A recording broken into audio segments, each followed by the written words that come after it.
อย่าอยู่กับคนที่ให้เฮารู้สึกด้อยค่าอย่าแค่คนที่บ่สนใจว่าเฮารู้สึกจังใด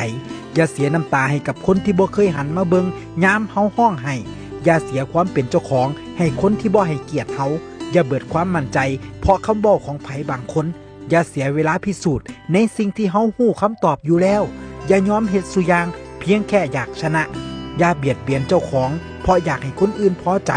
อย่าเสียสละความสุขเพื่อแลกกับความฮักปลอมๆอย่าฉุดลั่งคนที่บ่ต้องการมีเฮาอยู่ในชีวิตอย่ายื้อเวลาเพื่อให้เขาทำลายใจเฮาซ้ำๆอย่าถามหาเหตุผลจากคนที่มักใส่แต่อารมณ์อย่าท่าคำขอโทษจากคนที่บ่เคยยอมรับว่าเจ้าของผิดอย่าเสียเวลาอธิบายให้คนที่บ่อยากรับฟัง